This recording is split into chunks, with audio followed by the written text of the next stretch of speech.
and twirl it. Yep, fine. Right, stop.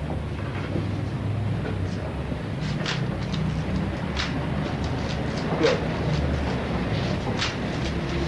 And one more, yeah. The paper and indica are related in that I'm a director of both, and the aims and ideals of the shop and the paper are more or less the same. Well, the bookshop is the centre, the collecting point of information and the disposing point of information. It's the communications centre. But the scenes themselves are connected by the paper as an agency. There are a lot of scenes all over London, all over Europe. This is a completely internal scene, so to speak. The whole system is here.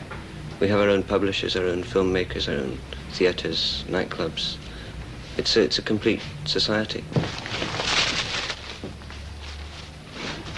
Indica is naturally the first place to which it arrives after it's come off the presses. After all, the editorial offices are downstairs. For many of the people who buy it there, it simply provides a handy what's-on of all underground activities in London and elsewhere. That's certainly one of the functions it's designed to fulfill. For the rest, it's an odd mixture of the sort of aggressive, crusading journalism characteristic of the British press 50 years ago and something more modern, a frank, chatty attitude to drugs and the underground in general, which to many people would seem brazenly uncritical and irresponsible. The people who work for the paper, writing for it, editing it and packing it off to subscribers all over the world, as well as free to anyone in prison, draw what money they can. For the most part, it's little enough. When the paper itself is not in dire financial trouble, what money there is shared communally.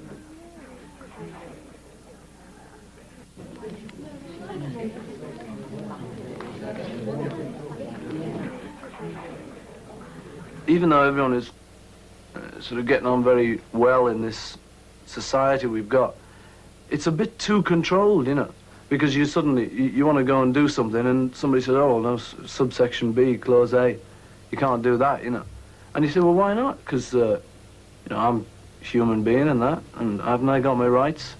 I say, well, yes, but you're not allowed to do that. And you say, well, you know, if it doesn't interfere with anyone, it must be okay. And they say, sorry, it still isn't, you know. So people have suddenly, I think a lot of people have twigged that this, they've shut themselves in a bit, you know.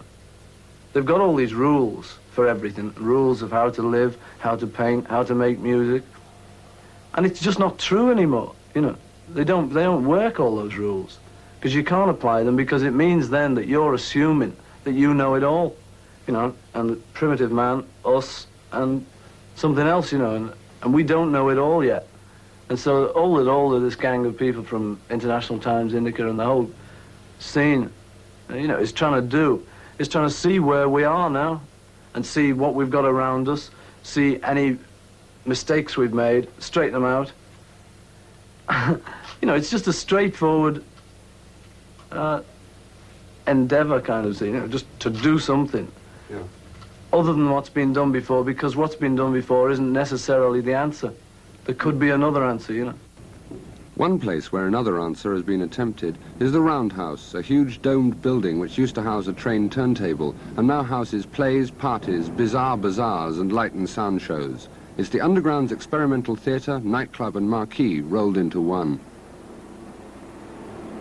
The great thing is happening sort of all the way through, the great cleavage between the generations and their interests. The theatre is a very interesting example of this, in that you could say pretty safely that there's been absolutely nothing happening in the West End theatre in the last 3 or 4 years which is of any relevant interest to anyone who's under about 30 or so. In the search to try to make the arts stretch and change to fit in the demands of a new audience, the walls between the media have been breaking down, so that one day a poet finds out he needs to make a painting or something to complete a poem, or a painter discovers that his picture needs to have words coming out of it, or needs to make sounds when people touch it. And the theater begins to find out about computers and the fact that computers can write plays and computers can be plays, and the musicians discover the tape recorder, who in turn discovers the musician. And this is all moving towards a unity, which when we find it, that's when we'll need to start crystallizing thing.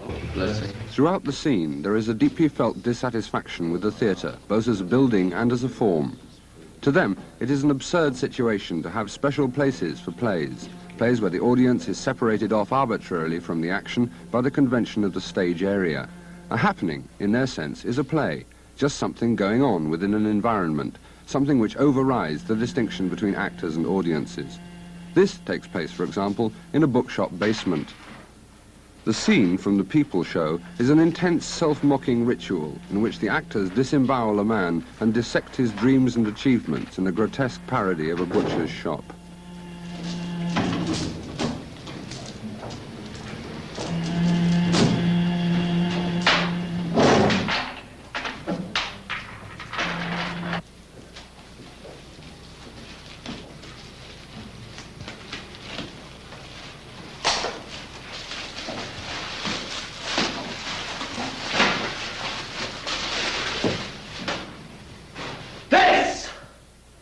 Is the stringy wish that none of you bastards ever let fly with? This is the nightmare crotch that only opens to your hands when night comes down over your head like a warm hood. This is the child your tongues won't buy and your aborted bodies go sour for. This is the story of your lives.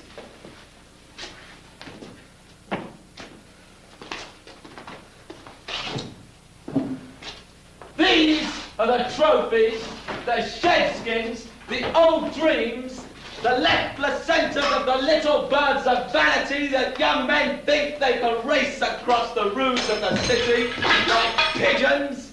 These are the silly brave banners of all your lost causes, the Republican host of sexual wishes.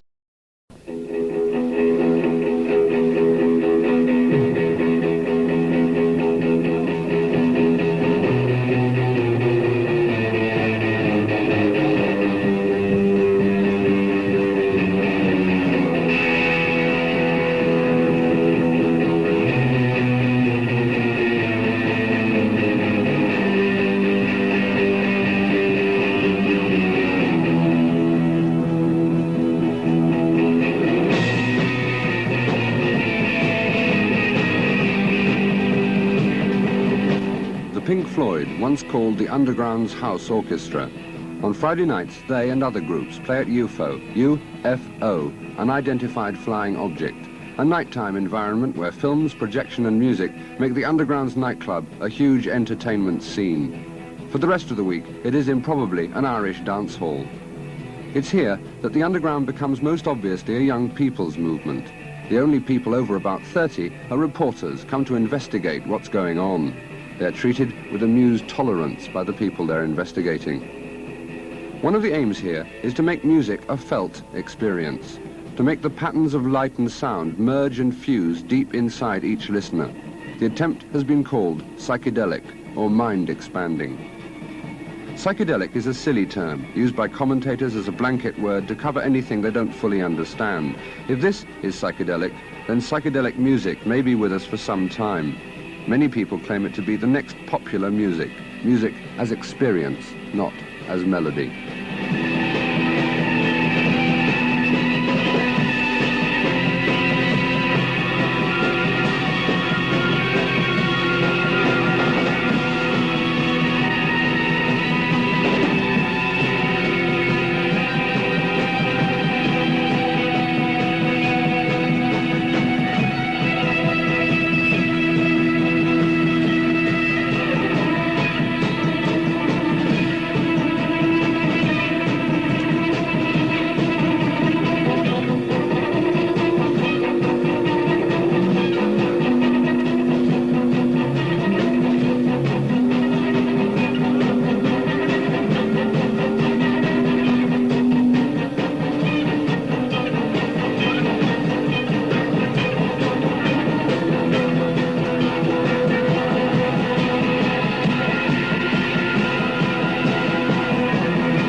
underground movement in London is small as yet.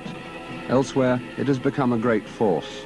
Instant theatre, happenings, light and sound shows, psychedelic music are spreading. Today's underground may be the answer to tomorrow's leisure.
What they're saying and what they're doing is sort of nothing strange about it. It's just dead straight.